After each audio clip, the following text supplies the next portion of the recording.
Hi, my name is Sam, and you're watching Regent Park TV. Residents, tenant organizers, and advocates gathered right here in Regent Park for the launch of the Empower Tenants Project, a community-driven initiative supporting renters facing eviction, unsafe housing conditions, and rising rents across Toronto. Powered by the Regent Park Neighbourhood Association, RPNA, and funded by the Department of Justice Canada, the Empower Tenants Project is a community-led mission to confront gaps in tenant rights and housing access. Fatin Ishrak is the project coordinator for the Empower Tenants Project at Regent Park Neighbourhood Association, working on the ground with residents in this neighborhood every day. Through programming and community events focused on advocacy, knowledge sharing, and tracking tenant experiences, the project is building a final report for the federal government, amplifying what's happening in Regent Park to influence policy and strengthen tenant protections nationwide. Toronto continues to experience a housing crisis marked by high rents, limited affordable units, and rising evictions.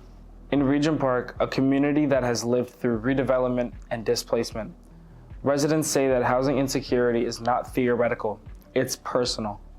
RPNA says that the Empower Tenants Project was created in direct response with those realities to build a long-term support network for renters here in Regent Park.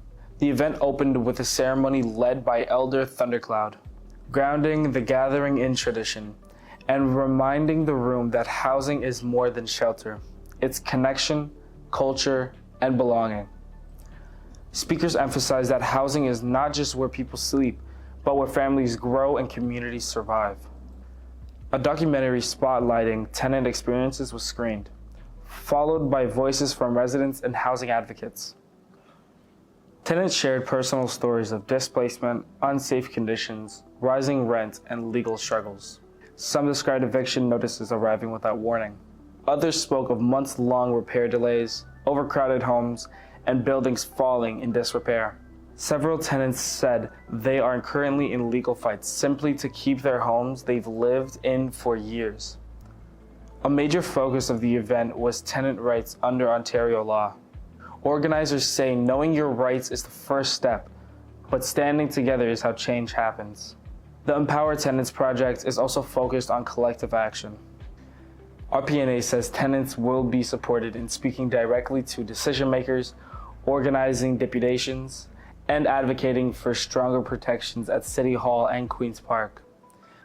What follows are voices from this community, tenants, organizers, and elders speaking directly about housing security and the right to remain in Regent Park. Okay, welcome everyone. A round of applause for all of you for making it.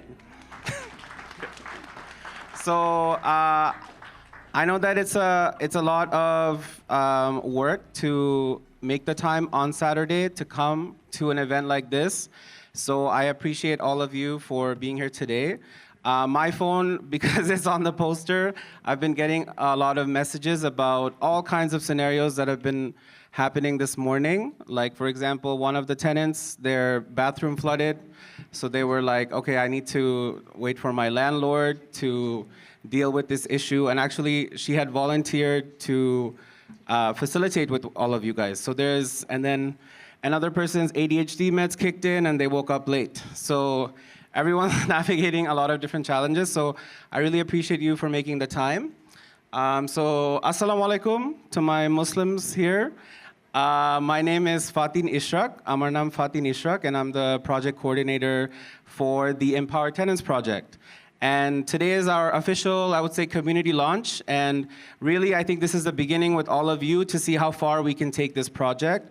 And our goal is to be heard all the way at the federal government and be as loud as possible. So we're just gonna open our events. There's a lot of team members that have really made this event possible and successful. They're all sporting the merch and the long sleeve shirts. So I'm just gonna ask those people to wave. So this is our Empower Tenants team, and if you have any questions, please ask them. They also are connected to us as a group. If you need anything and supports, we're here to help you. I'm going to now hand it over to, okay, so that's the slide. So I'm gonna hand it over to Thundercloud.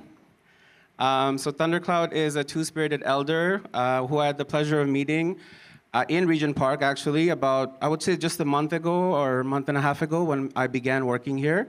And I first met them at the Sunday in the Park. Would that be our first meeting? So it's been lovely to connect with a lot of community members. So I'm gonna hand it off to Thundercloud to start us off in a good way and to do an opening ceremony for us. Miigwech.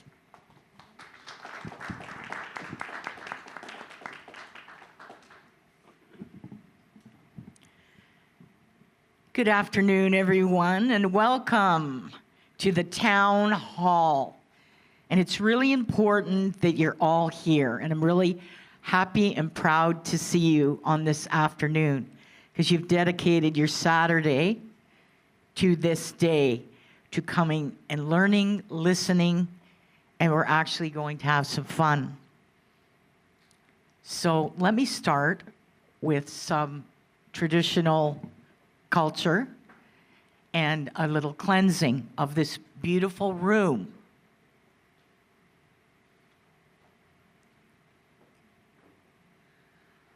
Now, instead of thinking of this as the Regent Park Community Center, let's think of today in this room as a healing lodge, that we're supporting each other, one another, and Regent Park Neighbourhood Association is here to support you as well, and Fatim's new program. So let's think of it as a twist, like not, I mean, I'm sure you can twist in one of the rooms here or bounce a ball. And anyway, let's think of us healing and supporting and empowering one another to achieve great housing that's needed in this community. I'm just going to do a cleansing, and I want you to, we're going to put good intentions in this cleansing. And I'm just going to try and light up.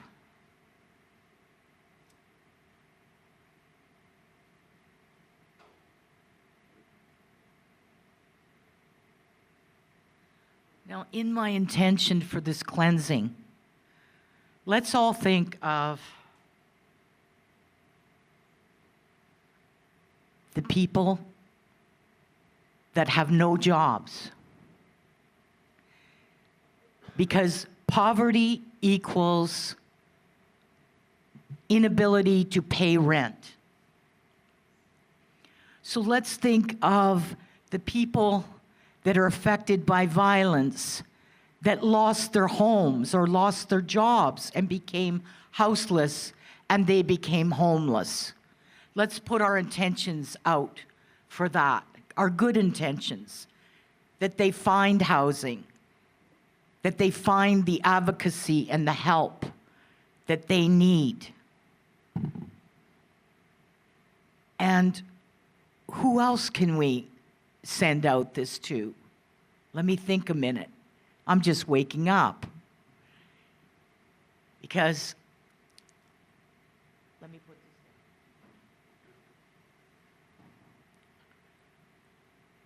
down. I have a story. I've lived in all types of housing. I've lived in houses. I grew up on a farm in Willowdale. I didn't know it was a farm because I was just a farmer's kid. So I knew we went and we weeded. That wasn't smoked weed as a kid. No, that's funny. Okay, so we weeded the vegetables and picked the fruit from the trees, right? And on the farm, luckily I had an aunt that had some money, and she loaned my 20-year-old family money. I was born in Parkdale. I just figured out a couple months ago. My mother was adopted. She's mixed culture. And she was taken from her family in Kirkland Lake, Ontario. So she had a father who was of English background, but not her blood, and a mummy who adopted her, who was French and Indigenous, and she was Métis. So, excuse me, this thing has feet, and I just realized I have feet too. So,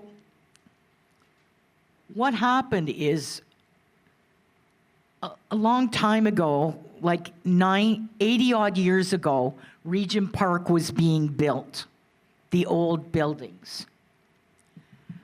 So that's when my father was a little boy. He might have been 8. He's 90 now. So he said, I remember when Regent Park was built. But my mother had a different story, because her adopted father was a soldier. And he was an injured soldier recovering in the country Holland. So he went to Holland to fight, and he got hurt in the war. My mother and my young grandmother, my mother was maybe about 3 years old when my adopted grandfather left the house and went to Holland to fight, because that's what Canadian soldiers were forced to do, or they decided to do. So what happened when he was recovering in Holland? The war was over. Over here, down south in Regent Park, there were the bomb factories, the munitions. That's where the women worked. They worked in the bomb factories, and some of them sewed.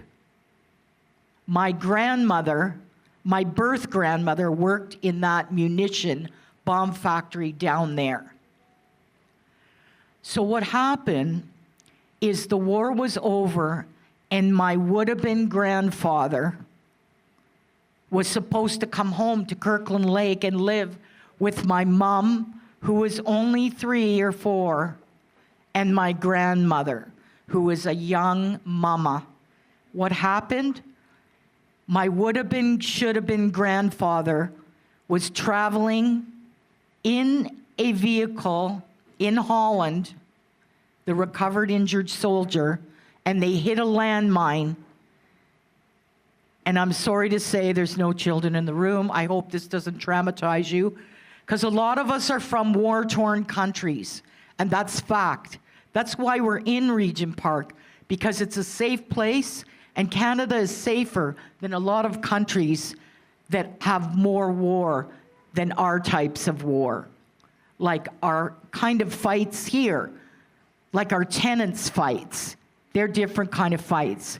So what tragically happened is the vehicle that my would-have-been grandfather was in hit a landmine, and he blew up, and he died.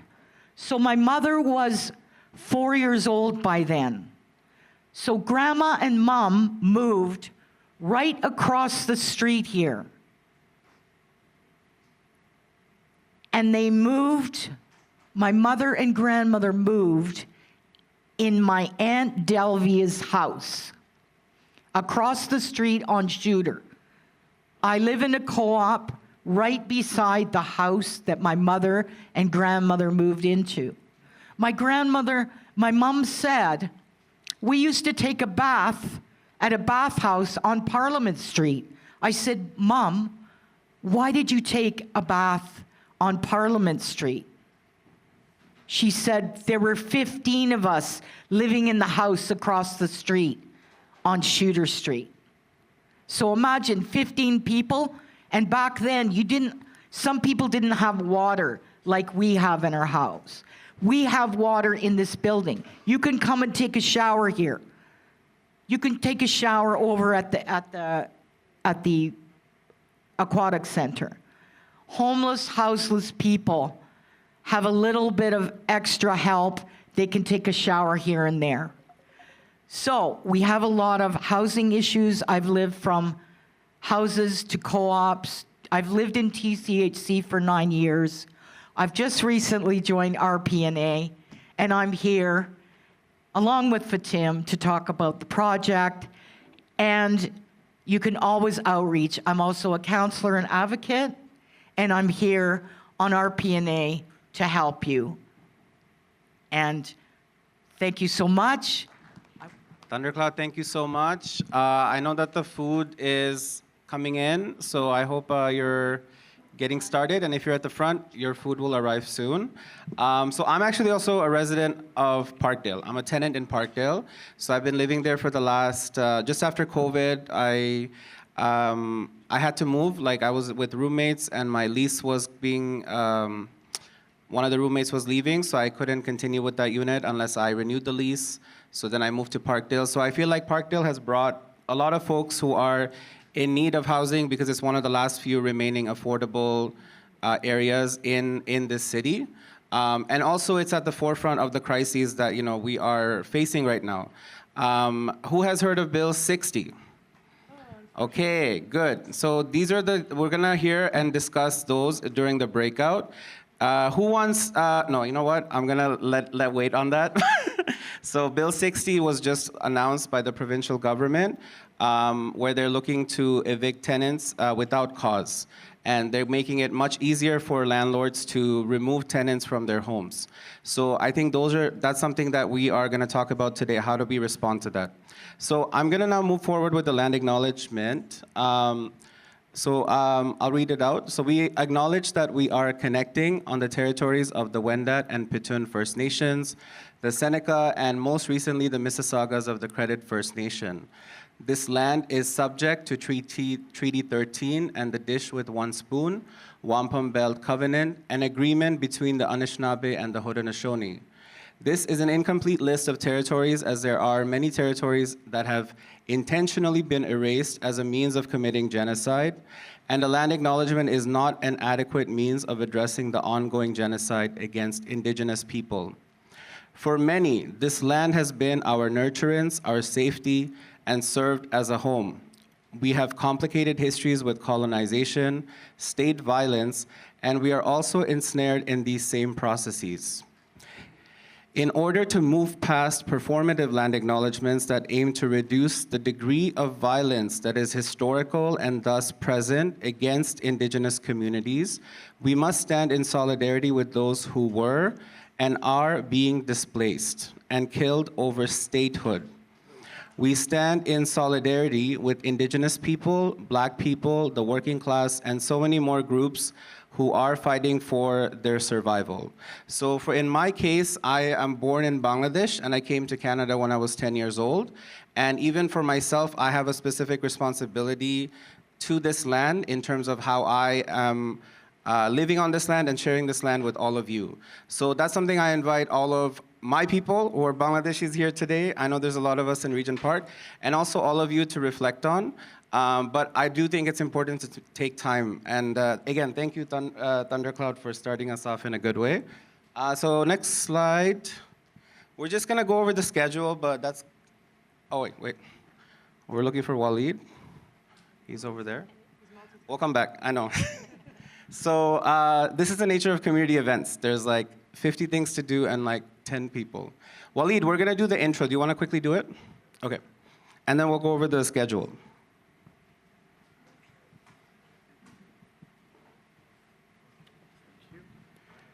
Okay, good afternoon, everyone. So my name is Waleed Kogali Ali. I'm one of the co-chairs of the Regent Park Neighbourhood Association. I just want to acknowledge some of our board members. We've got Shahan Ahia, our president. Shahan, do you want to say hi? Awesome. We've got Ishmael Afra, our treasurer. Ishmael's around the room. I know he's here, there he is. and good tower. We've got a couple of folks in this room, but I want to focus my remarks on why this project is so important. So, some context. I have been supporting a lot of tenants facing eviction. Unfortunately, when the ruling has already been made by the landlord and tenant board, but also folks who are in the process of eviction. And we don't have data. We don't have data on how many evictions are happening in social housing, for example, how many tenants are at risk of evictions, and how many tenants are being moved out of their neighborhood. So we want to change that. And we actually have a documentary a small documentary put by Henry Wellington that's going to speak to that soon. I also want to quickly remind folks about their tenant rights. So I'm going to quickly go through some of those specific tenant rights so that you're aware of them. We're going to have additional materials in the back that you can access. But remember, this project, our focus is to address the gaps in our tenant rights. So we need your help. We need to identify collectively what are those gaps. So first, you have a right to a safe and maintained home. That means your landlord must keep your unit and building in good repair and comply with health, safety, housing, and maintenance standards. This includes plumbing, heating, doors, windows, appliances provided by the landlord, and common areas, and repairs must be done promptly once the landlord is informed. Second, you have a right to fair rent and protection from unlawful increases. We've heard from tenants that their rent has been increasing by 8%. We put a video out there of one example. That is unlawful. Landlords can only raise rent once every 12 months. Rent increases must comply with the provincial rent increase guideline set each year by the Government of Ontario and requires at least 90 days written notice. And tenants can challenge unlawful rent increases at the Landlord and Tenant Board. Thirdly, protection from illegal evictions. A landlord cannot evict you without an LTB order. My friends, I'm going to repeat that again. A landlord cannot evict you without an LTB order. Just because you're told to leave the premises does not make it lawful. You have the right to attend a hearing and present your case before any eviction can occur, and evictions must follow legal reasons. For example, arrears, landlord's own use. We also have heard of renovictions, which is something that we're going to be discussing. You have a right to privacy and notice of entry. Your landlord cannot enter your unit without notice, except in emergencies. Landlords must give 24-hour written notice and can only enter between 8 a.m. and 8 p.m., stating the reason for entry, whether it's repairs, inspections, or other, showing the unit or other reasons. You have a right to stay after your lease ends. And we're going to be talking about a new law that is going to challenge that, right? It's very important that we actually organize to ensure that these rights are protected.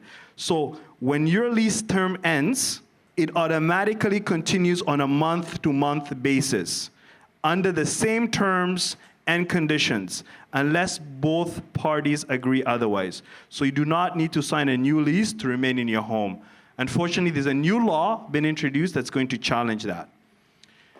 You have a right to receipts, documents, and information. You're entitled to a rent receipt upon request. You must receive a copy of your lease and the Ontario Standard Lease if you signed after April 30th, 2018. And the landlord must also provide the Government of Ontario's Guide to the Residential Tenancies Act. So if your landlord hasn't done that, that's a violation of your rights. Okay? You have a right to essential services. Landlords cannot shut off or interfere with essential services like heat, water, electricity, or fuel, even if you owe rent. They can't cut your water. They can't cut your electricity. They can't make your rental unit or your home unhospitable. During the winter, so this is between September 1st to June 15th. Rental units must be kept at a minimum temperature of 21 degrees Celsius. You have the right to challenge unfair treatment. If your landlord harasses you, discriminates, or fails to meet obligations, you can file a complaint with the Landlord and Tenant Board. You can contact the Ontario Human Rights Tribunal if discrimination is based on race, gender, disability, family status, and you can also contact your legal clinic or tenant association, like the Regent Park Neighbourhood Association, for advice or representation. So we're going to be sharing some key contacts that you can access, but we are here to listen from you. This space was created intentionally. We want you to guide this project. We want you to inform this project. I'm going to quickly mention some top issues that we've heard. First, across Toronto, and especially in Regent Park, renters have voiced deep concerns about housing affordability, stability, and fairness. The following key issues were identified through tenant engagement sessions that we've had so far. First, underhousing. Many families are living in units that are too small for their needs. Parents share bedrooms with children, and larger families are crowded into 1 or 2 bedroom apartments. The shortage of 3 and 4 bedroom units means families cannot grow or thrive where they live. Long wait times for transfers within social housing add to the frustration and instability. So tenants are calling for more family-sized, accessible, and affordable rental units, priority transfers for households facing overcrowding. Another issue is overhousing. On the other hand, some residents, particularly seniors and individuals living alone, sometimes are overhoused, occupying units larger than they can manage or afford. This often happens because no smaller accessible alternatives exist in the same neighborhood. Downsizing policies can feel coercive or lead to isolation if tenants are forced to relocate far from their community. One of the important things that we're trying to accomplish is we want to end the displacement of our neighbors. So tenants are calling for local downsizing options within the same community. So if you were getting transferred, you're transferred within the Regent Park community. Supports for seniors and persons with disabilities to remain close to their familiar networks. We have highlighted that's an issue. Barriers to rent to own and pathways to ownership. While rent-to-own models are often promoted as pathways to home ownership, renters have expressed that eligibility requirements are unclear or restrictive. Market-based pricing still excludes low and moderate income earners, and there's limited transparency and accountability in existing programs. Tenants are calling for income-based and non-profit rent-to-own models. Clear public oversight to ensure programs benefit tenants, not developers. That's another important point. Fear of displacement. Tenants across many communities are specifically communities that are going through redevelopment are worried about the neighborhoods being gentrified. And they have a growing fear of being pushed out of their homes and communities. So renovictions, redevelopment projects, and unaffordable rent increases put renters at risk. Many tenants feel uncertain about their right to return after redevelopment. So tenants are calling for stronger protections against renovictions and unfair evictions, guaranteed right of return at rent geared to income levels, and transparent relocation and tracking policies. I want you folks to take away this common message. But before I do that, I'm going to mention one last point. The need for more rent geared to income housing. Does everyone agree that we need more rent geared to income? Yes? Okay, there's an urgent shortage of deeply affordable rent geared to income housing. There have been some greedy developers that have tried to redefine affordability based on market. They argue that 80% of market rent is affordable. Does anyone believe that if you have to earn $90,000 to $95,000 to live in Regent Park in a 1-bedroom? That's ridiculous. That is something that they were arguing. We as a community came together and defeated that effort to redefine affordability based on market. There's only one definition of affordable housing. It's based on income. Do not allow people to say deeply affordable and affordable. It's just affordable, and it's based on income. Okay, we do not want them to squeeze in their own definition of a market-based affordability. You call it market market-based rent. Don't call it affordable rent. Okay, so it's very important. Tenants are calling for a significant increase in RGI and co-op housing, policies that tie affordability to income, not market rates. And I want you all to say this with me. OPA 558. OPA 558. OPA 558. That is the city's definition of affordability, which is no more than 30% of household income. Okay? We want to get a better definition than that, right? Because 30% of household income is still a lot, right? But this is the current definition. So I want everyone to remember that. So our common message before I conclude my remarks is we want housing that keeps us rooted in our communities, not priced out of them. So I hope through the discussions today, we will get to that important policy position that we will make to the federal government through the Department of Justice, that this is what renters, this is what members of our community want, and so that we could get Premier Doug Ford to focus on this instead of Donald Trump. He likes to talk a lot about Donald Trump in the news all the time. Focus on renters. Focus on the people living in our community, right? And we want our Mayor, Olivia Chow, to implement practices that stop displacing our neighbors and members of our community. So thank you so much, Fatin, for the opportunity to speak, and we'll hopefully watch this amazing documentary soon. Thank you. So, yeah, one of the things that I think is unique about Regent Park Neighbourhood Association, as I'm getting to learn about the work that has happened in the past, because there's a long legacy of people who have come through the organization at different times, is that it's trying to bridge the gap between market tenants and Toronto community housing tenants that are living in Regent Park, right? I think all of you are living, or you have lived through the revitalization, or even phase 4 and 5 is ongoing.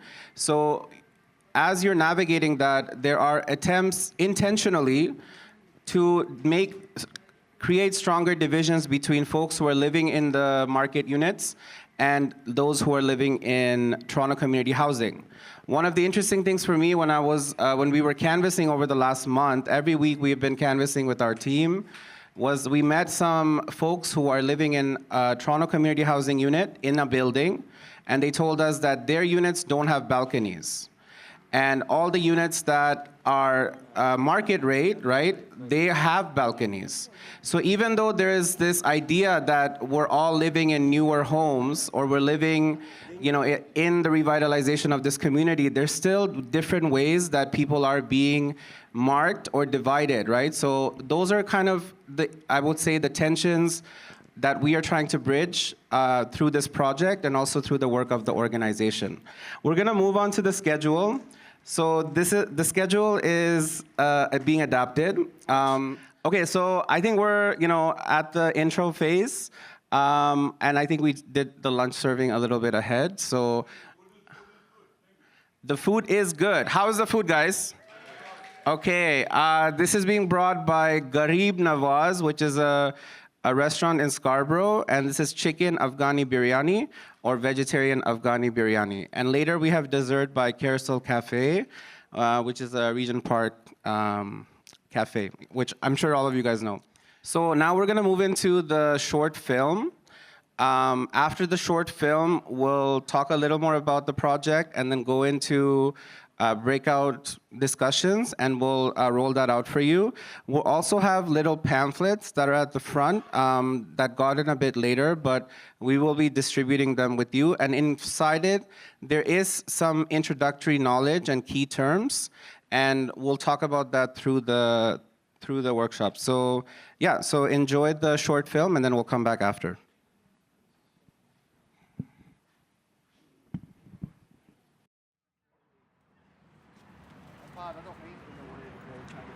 Most Canadians believe that housing is a basic human right. And if you can't fulfill that basic human right, you're going to get a lot of things wrong. My name is Waleed Kogali Ali, and I'm a community organizer based in Regent Park and also an advisor to the City of Toronto, specifically serving on the Confronting Anti-Black Racism Advisory Committee. I think governments have a role to play in ensuring that the families, the hardworking families and individuals living in Ontario and across Canada are not displaced from their communities. You know, they contribute to the collective well-being. When we're in the midst of a housing crisis and people are living, 5 people in a 3-bedroom, or, they're underhoused, right? Where do you go? Can I get this? Like I sleep like this. Yeah, we sleep together. So you guys share this? Yeah, what can we do? Wow. Just a her like this. So you two share this mattress like that? Like I sleep like this, and then she sleeps like laying down properly. Wow. We sleep like that. This is how I sleep. My name is Uleka Hussein. My name is Reem Saad, and we got evicted of 22 years from Victoria Park in Shepherd. I thought honestly it was a joke. I thought, I didn't think they were serious. Because when they knock the door, they're very hard, like they want to break the door. I mean, and we are only 2 women there. Yeah. I mean, for them to come that way, even I told them, you guys don't have mothers? I say, you don't have a mom, you don't have a mother? I was even shocked. Even, the surprise, even they didn't allow me to take my medication. They didn't allow me even to take anything. They say we have to leave. Even when I asked them I have to use the bathroom, the sheriff, they say, no, you can't. It was very stressful because they took so much from us. Sheriff, when they came, I never expected they can treat women like that. They did not show, sympathy, or they didn't show respect. They took everything from us, everything. When you don't have a home, you don't have that peace within. You're struggling, you're frustrated, you want to give up. My name is Phyllis Andrews. I'm from Regent Park, and I've been living in the park for over 30 years. I initially found out that I was being evicted through the mail. I got a letter, and it was very specific. I had, I think, 2 to 3 days to comply. Oh, I was devastated. I had many sleepless nights. Couldn't eat, couldn't sleep. So that is when I got in touch with Waleed, and he, directed my path through getting me to the right people to give me advice. In some cases, the reasons why there's an eviction is completely dubious or ridiculous. Charges to damages to the building that sometimes residents are not even aware of. And then the only time they are exposed to the process is sometimes when it's too late, when the sheriff is knocking on your door and is asking you to pack up your belongings and leave the premises within 15 to 20 minutes.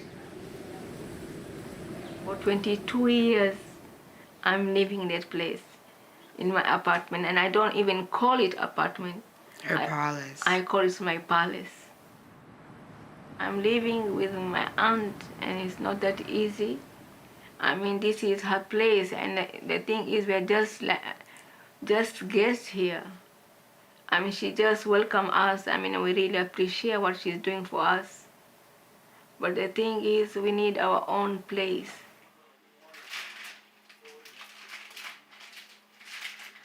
Family comes number one. If they are evicted or if they were taken out where they are living, I will bring them into my home. I will put them even in the kitchen to sleep. Yeah. You not yet, we can make it stop here. My name is Fatima Abdallah. Susie, she's my niece. And Reem, I'm the grand aunt of hers. And they are staying with me for now because they don't have nowhere to go. They are not well, and now they are very stressed out. It's affecting her because of what she's going through. But Metro Housing, it's like they were pushing her away to take her out of that apartment because she's weak, sick, can't do nothing. She doesn't come out of that apartment except when she goes to her appointments of the hospital. I have a health problem that I have no cure. I have tumor growth all over my body. I'm blind with one eye. I had 2 strokes. I have almost like major surgery in my spine. And even they did not let me take my medication. And they even, I mean, in the housing, they know I have health problem. They know very well. If I get another stroke, I can't make it.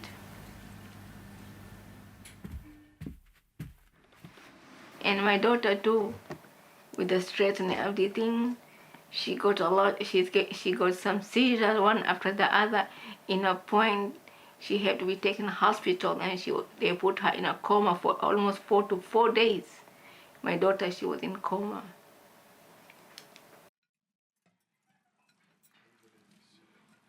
I started to maybe drink a little bit too much after 2. So it affected me, like with my health, like I wouldn't sleep too. At times, I'll be up till maybe 5, 6 o'clock in the morning. And then my aunt, she worried the woman, she's like, you don't sleep.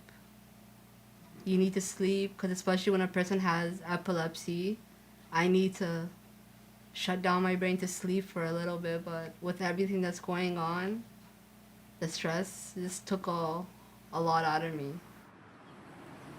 As my mom said, we had a very, very bad seizure, to the point they had to induce me into a coma.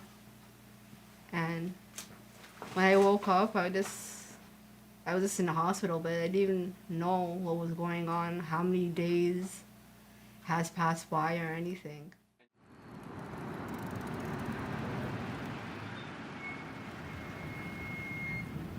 Getting that eviction notice, it upsets your whole lifestyle. You're not socializing like you used to, you know, you're not eating properly, you're not sleeping, you know. You don't know who to turn to because it's a shameful situation. Not everybody would be there for you. Next thing, the gossiping would start and the whole neighborhood would know, oh, that one is being evicted. It was so embarrassing for me, for my age to be removed in my own place. The place was comfortable place for me. I lost my pets. I have 2 cats, and it was very hard for us. Until now, we're not in a stable place. Before Walid got involved, there was a court date, and when you go to court, it's so embarrassing. You know, they try to make you feel like you're purposely doing this not paying your rent on time. So it was so humiliating, so I kept postponing it. It's a horrible process. It's a horrible experience for those who have been evicted. Like I said earlier, it's the dehumanizing aspect of it. When individuals are treated in a way that they don't seem to matter in society, where the supports fail them because they don't see them, it leads to tragic consequences. It's the stigma that comes with being evicted. It's your reputation. Imagine living in a community for a decade, if not more. Everyone knows you. People know who you are. Now you're seen as the unwanted. Nobody helped. Like the people who are supposed to be the alleged tenant reps, like you're supposed to help your community. Like I grew up in that area. Like I used to be in that program. I volunteered in that program. I worked my way up till I became a staff member in that area. No one should be feeling that they are an afterthought, or they are irrelevant, or they are alone. It means we're failing. When you're at a certain age, you don't want to be going through all this stuff. You want to live your senior years in peace, not stress. In this community right now, I think if you don't have that person to stand up to them on your behalf, you're nothing. Absolutely nothing. Without Waleed's help, I would have been living on the streets right now as we're speaking. They're the community gems that folks sometimes forget exist. Yeah. Thank you. It's systemic. We need to collect data. We need to collect data from Toronto Community Housing as one of Canada's largest social housing providers as to how many racialized families, but generally, who's being evicted. Let's look at the numbers. So let's look at the data, and so that we can address it systemically. Because I don't know what did I do, and I don't think I deserve to be treated like that. I would love Sheriff to explain to me what did I do for him to, with his crew, to come and take me out of my place.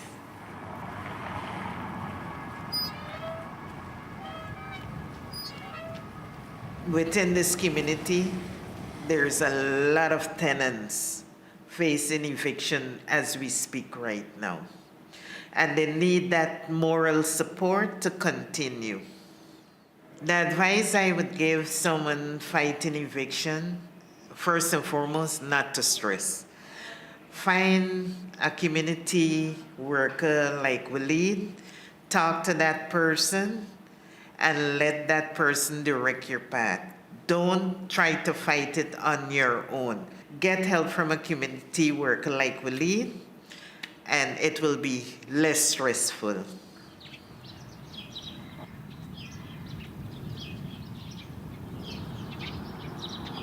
I did the math recently, and this Toronto Police Services asked for an increase in the budget by $46 million. $46 million will fund a social development plan in all 158 neighborhoods, $290,000, almost $300,000 each. Imagine what $300,000 could do in Lawrence Heights, in Alexander Park, in Moss Park, in St. Jamestown. Well, my question to everyone watching this is, who are we building housing for? Whom are we building housing for?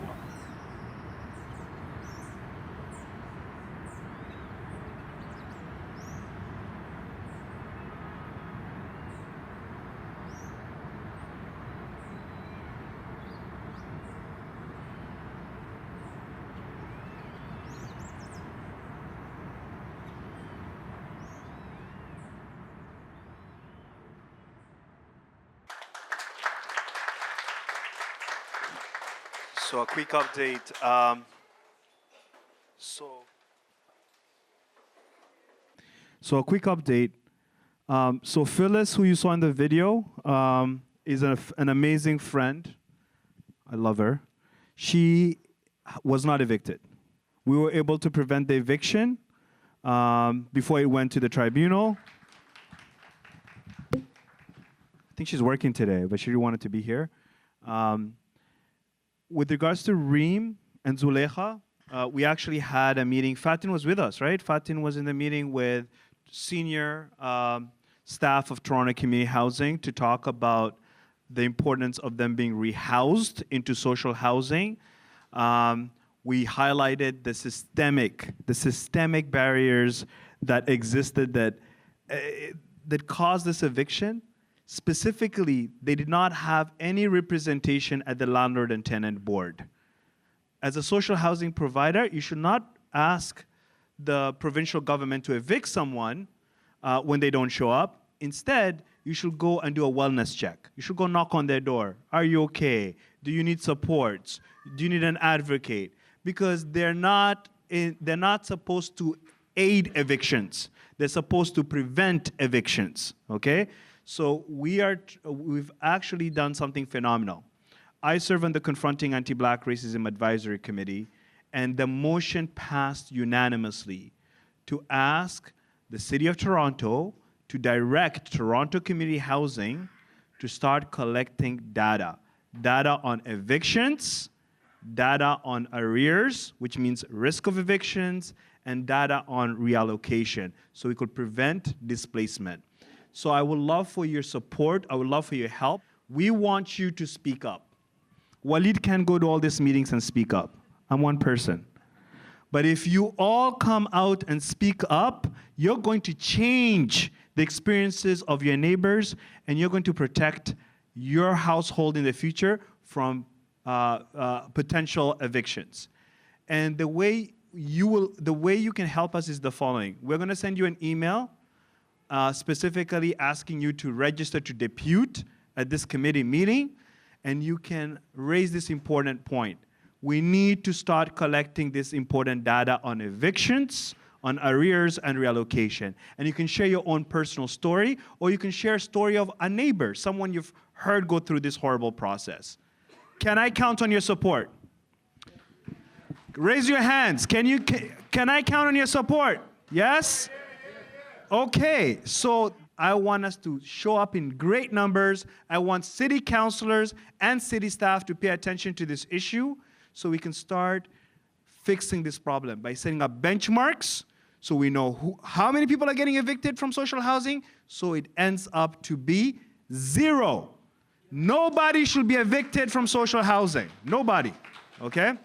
So you're passionate about this. But before, we'll get you to speak soon, I promise you, brother. So next, I'm gonna pass it over to Fatin, who's gonna be facilitating this important conversation, because we want to hear from you in your groups. This is where the change is going to start.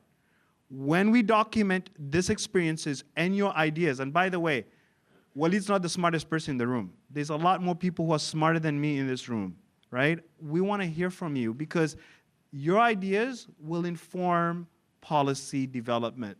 And we want to capture this important suggestions and, most importantly, solutions, right? So if you have something to share that will help us prevent evictions, make sure that our communities are whole, and most importantly, develop practices that could be adopted not just in Toronto, but across every city in Canada, okay?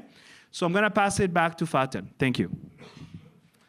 So like a running joke, whether Walid knows or not, is like me trying to be like, we need to focus on the tenants. And Walid is a great speaker and a community leader, and all of you guys know the power of his words, and I think like his notoriety in pushing at the City Hall for change for Regent Park.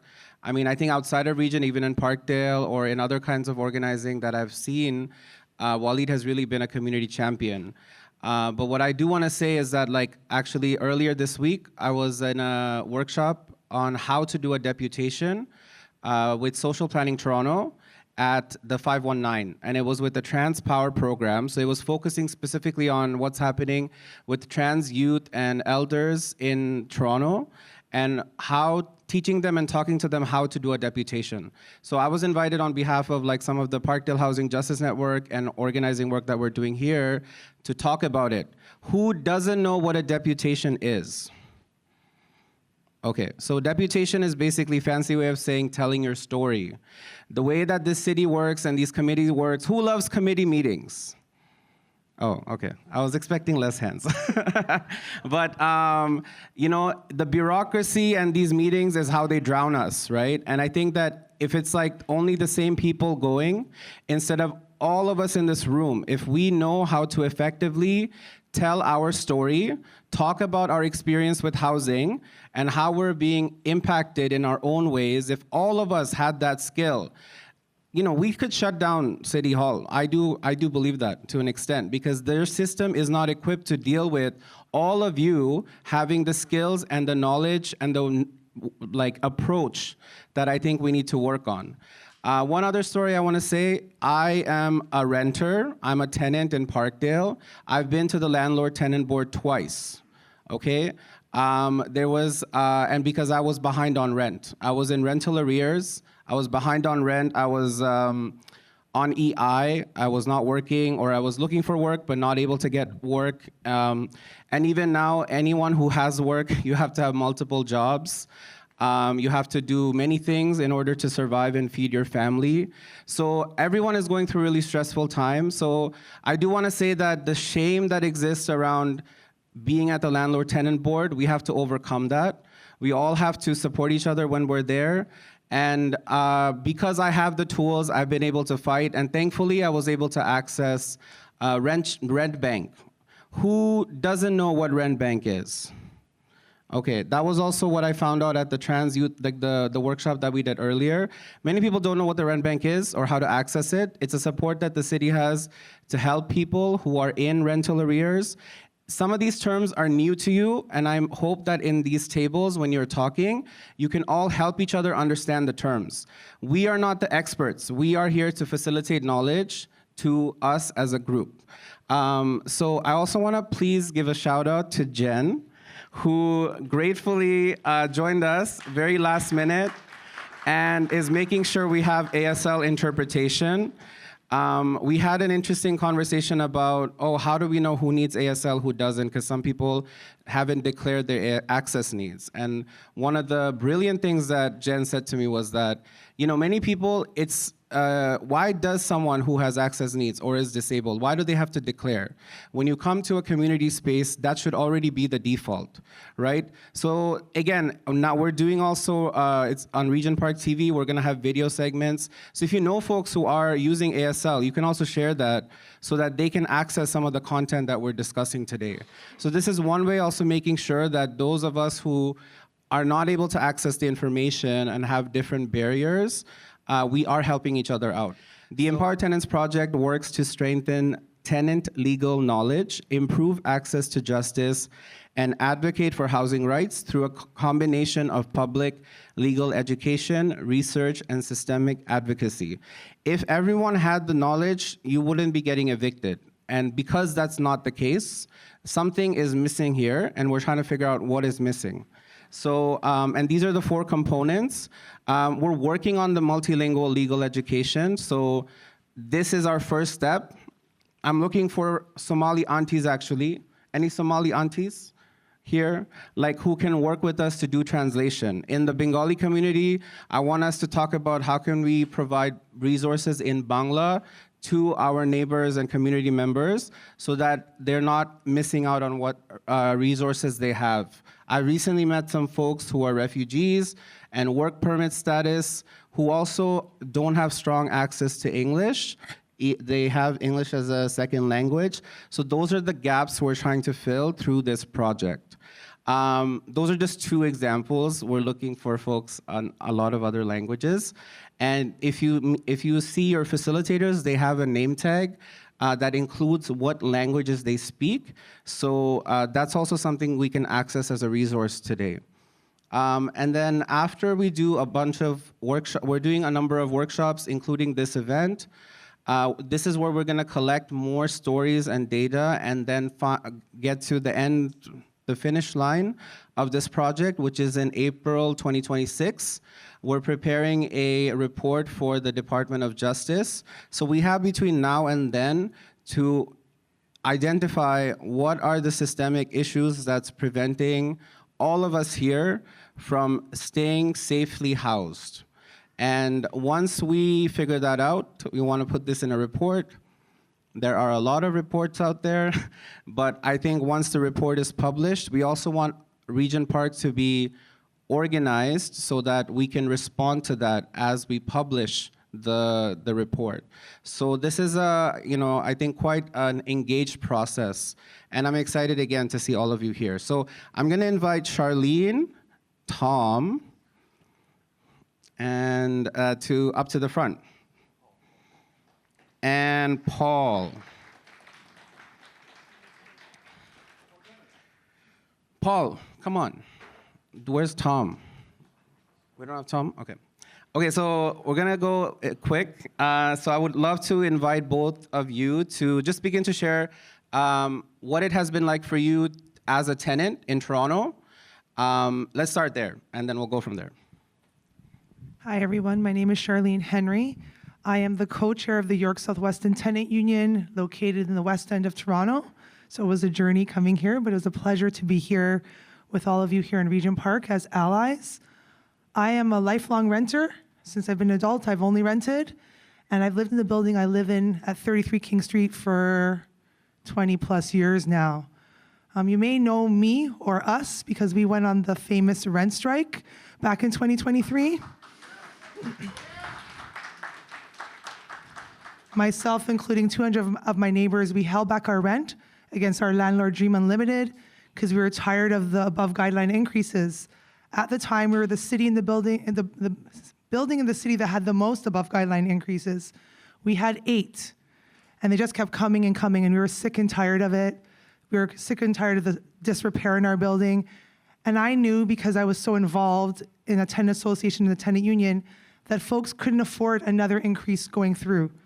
Because at the landlord and tenant board, landlord comes first, not tenant. We are nothing there. Landlords usually win. We've fought many of them, we've gotten percentages off, but it didn't mean anything when it came down to the dollars and cents in my neighbors' pockets. I'm really fortunate. My husband and I live in the building. We have 3 kids. We both work. I'm on a layoff, he's working. He's on a layoff, I'm working. We make it work, but I know my neighbors are suffering. I have intimate conversations with my neighbors in the morning, in the elevator, saying, if we don't win this, I don't know how I'm going to eat for the month. This is how important having appropriate, affordable housing is. As Willie said, affordable is just affordable. It's based on our income. And everyone in this room's income is different. Our incomes are different. So the rent should be based on what we make, not on where we live. My community, just like Regent Park, has gone through gentrification. We haven't had buildings torn down because we didn't have a lot to begin with, but we're having buildings being built. And that means no rent control. So our sister building, who went on a rent strike with us at 22 John, was built in 2018, and they have absolutely no rent control. Their first rent increase was 25% on top of thousands of dollars. And through fighting and having a tenant association, a tenant union backing them, we're able to bring those down to 5% and 6%, which is still not affordable in our opinion, but is more manageable for folks so they don't have to work 5 jobs instead of 3. It's a fact. This is what's happening in this city. People have to work so hard just to have a roof over their head and have dignity. A little bit more about myself. I'm part of a union. I'm a member of Unifor, and they have really supported our tenant movement by supporting us financially because we had no money when we started out. We didn't have $5 to print flyers, but they've really supported it and come out publicly and said that tenants deserve to live with dignity and that their members are tenants. So don't think that you're in this alone. When I started out, I took my building to the landlord-tenant board because my roof came down, and I was pissed. When I won, they sued me back and wanted their money back. So it just shows that landlords are not in it for us, and if we tenant organize, and the things that you're doing at Regent Park, I admire, we will win. Because honestly, when we fight, we win, and we have to keep fighting because Doug Ford is after us. He wants us to be displaced, And this is our home. This is your community. You love it. Fight for it. Thank you. Thanks, Charlene. Charlene, my name's Paul McKay. I moved into housing about 3 years ago. I'm in geared to income. I was lucky enough to be placed at 155 Sherbourne. As much as you might think that might be a funny thing, it actually has been a savior for me. I would be homeless right now if it wasn't for Streets of Homes. They brought me into that program. And I was doing well up until about a year ago. October 4th, I was arrested on a charge that hasn't been proven in court. I haven't been given my day to make sure I was found guilty or innocent. My landlord, TCHC, has used that against me to evict me. I'm now going to be homeless as of Monday. I will be forced out of my home by a sheriff with my dog, and I haven't been given a chance to even speak on my behalf at the tribunal. Again, I haven't gone to trial. I will be forced out of this place that I thought was my home for the future. I actually really enjoy this neighborhood. The energy suits me very well. Downtown lifestyle. Yeah, I'm lucky enough to have been brought to this organization and meet Walid, and hopefully we'll work with him and make my situation a little bit more forthcoming and hopefully get through this. But yeah, as of Monday, I will be homeless, and we will see what happens. I hope not to have to go to that length and extent to be able to live, but we will see what happens. But the TCHC is definitely going above and beyond to force me out for some reason. I'm not sure what the reasoning is, but again, I'm optimistic and hopeful that Walid and his crew can help me out, and we'll see what happens. But the TCHC is definitely an organization that will be looking to do this to more of us in the near future, because I'm definitely not the only one that's going through this. I know that, and yeah. So. Thank you, Paul.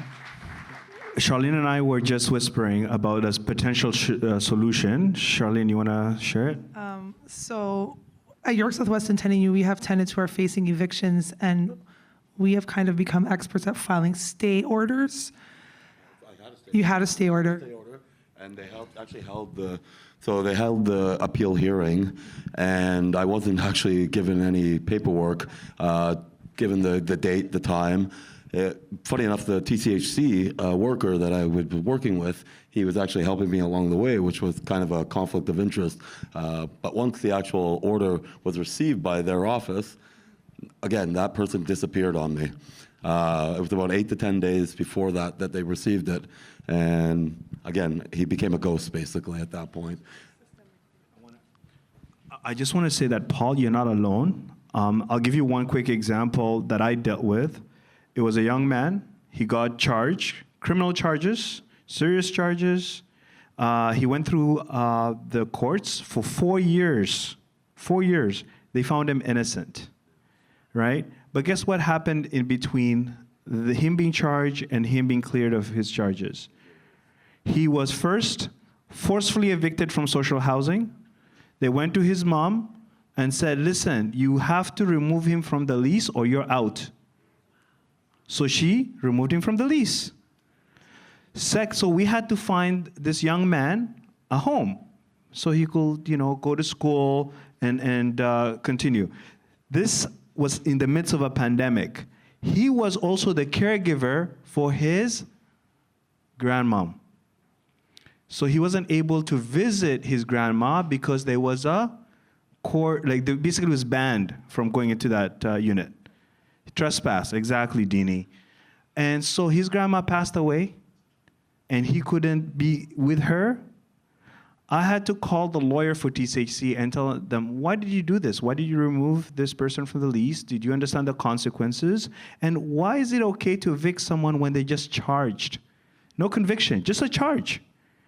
And because I challenged all those notions, they basically allowed him back into housing, social housing. That was a big win. So he was able to stay with his mom.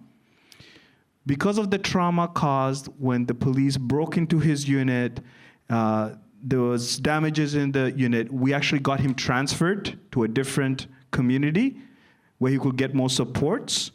And because his family got charged for the damages caused by TPS, we got TCHC to refund that. Okay?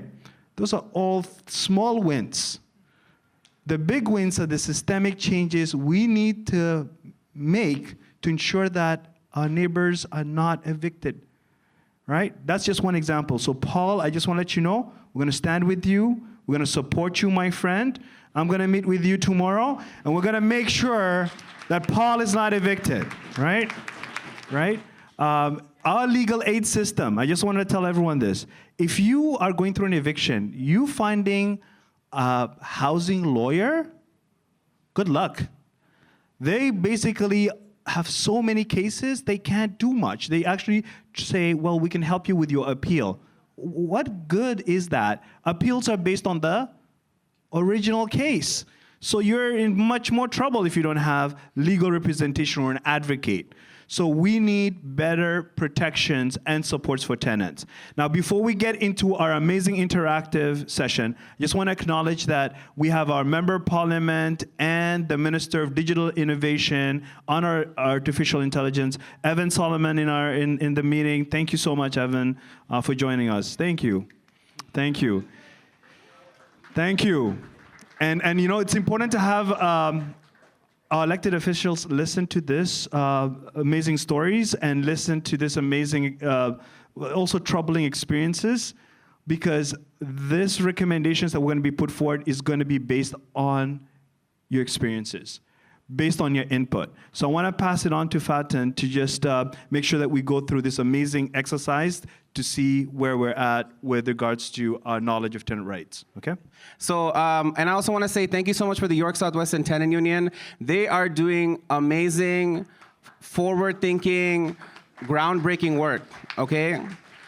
I was at the People's Assembly for Housing Justice. There was a rally for housing justice, which is being done by a coalition of all the housing organizations in Toronto, and they show up in busloads, okay? And when they're at tables, they're organized. They have their shirts. They bring big ass cockroaches, like paper mache cockroaches, and they march them down the street. That's, I think, something for Regent Park to think about. And I know there's really brilliant organizers, even with the Regent Park Tenant Rights Association, who's doing such important work and have been doing so much work. I think it's just how do we add more numbers? Because even though they're building up, that means there's more people here. So if we empty all the buildings out, we can fill all the streets we want. So now we're gonna move into sorry, any closing thoughts that you guys want to share?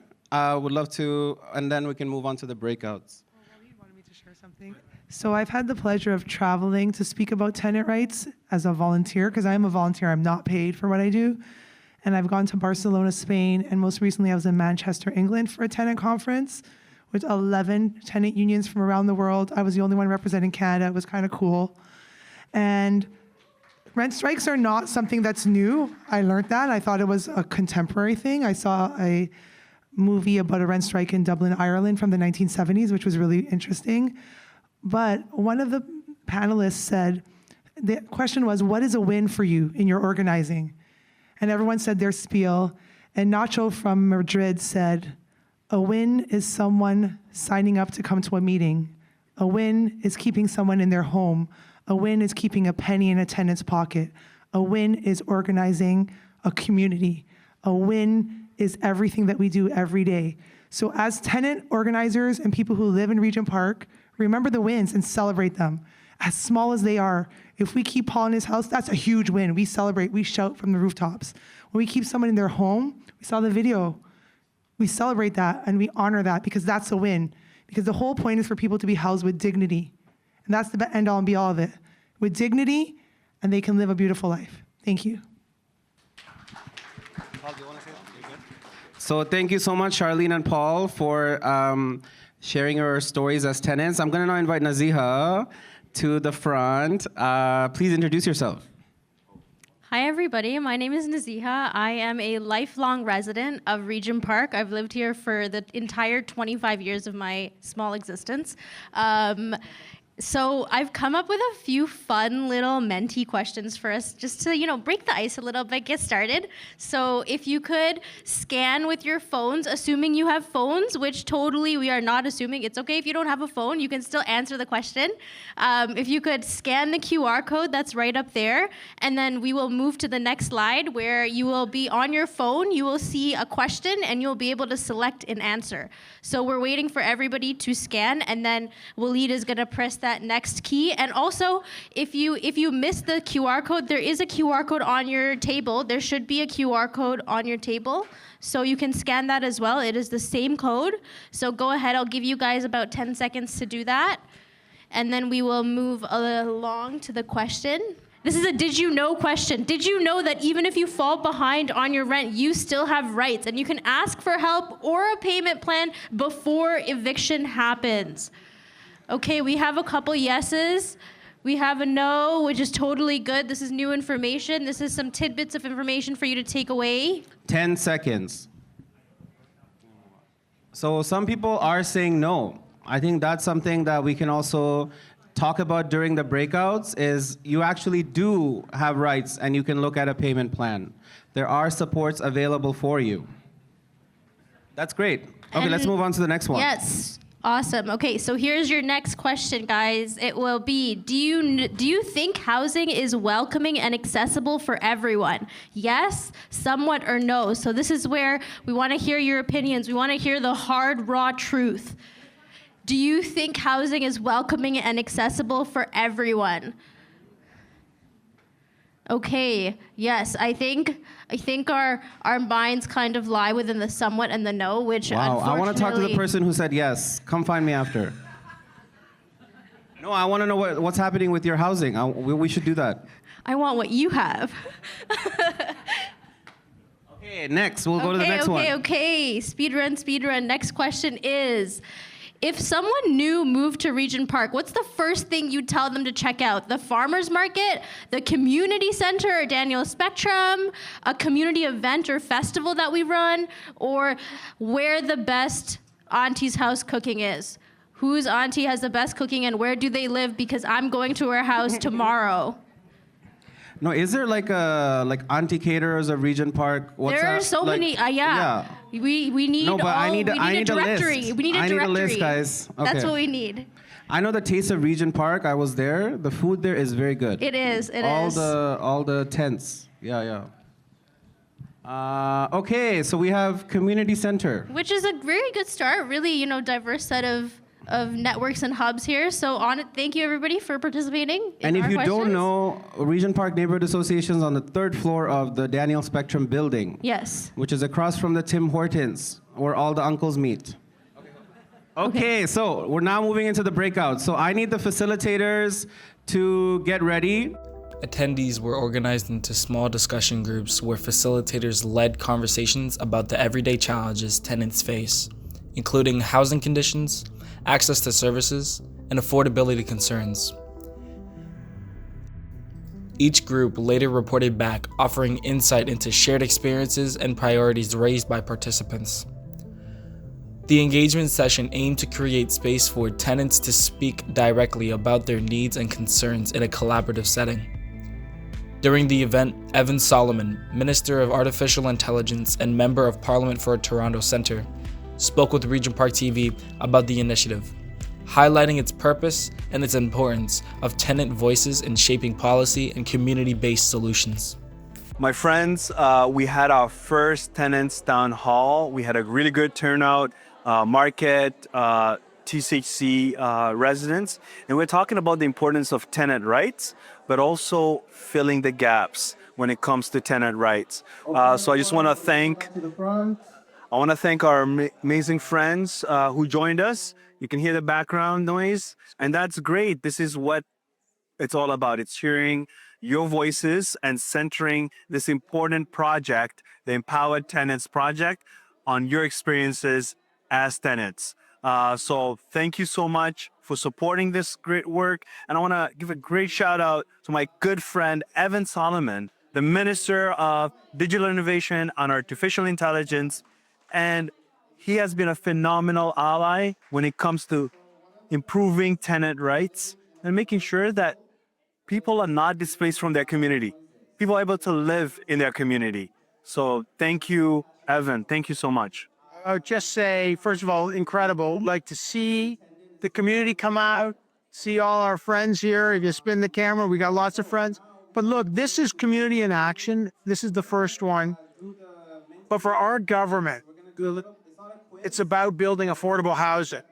Because tenants in our communities and every tenants need to know their rights. They need to be educated. And the first right is the right to housing. Exactly. And a right to be housed. And then the right to be housed, the dignity.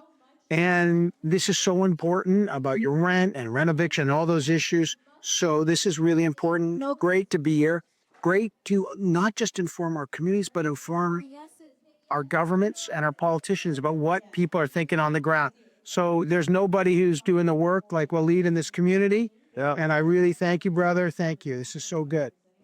Yeah, and I know One question for him. I know Brother Shahan has a question, but I want everyone to remember that we're going to work with our neighbors to make sure that we have a strong rent-to-own home ownership program.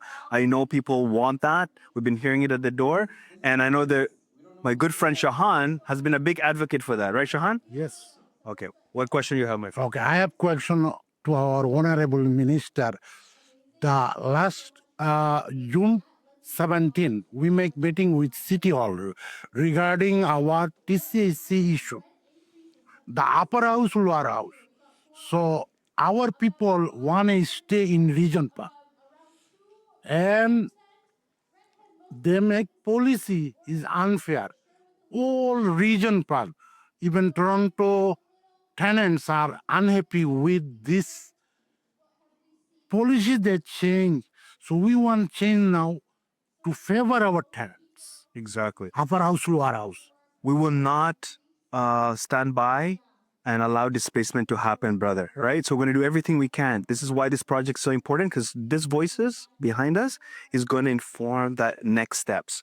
But you're right. Well, we met with the association at Regent Park. You and brother, we met and we heard. And look, these are real issues. I'm glad that you're meeting with TCHC because this is exactly, look, communities that build together want to stay together. And there's a lot of pressure. So one of the things the federal government can do, one of the key things is increase supply. Exactly. We need to build more and increase supply of affordable housing. That's what Build Canada Homes is doing. Exactly.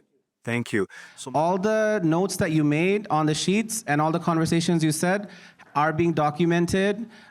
If there are specific tenants who need like critical support or need support in the next like month even, please connect with us. There's a booklet that has information. I want to acknowledge all the community partners that are involved with our project. Some of them are also steering committee members, which means they're taking more leadership in guiding this project. We're open to more steering committee members. So if you or other organizations you know want to be part of this project from this is the early stage, please connect with us. Okay, that's it. Wow. Okay. We did it. Oh my God.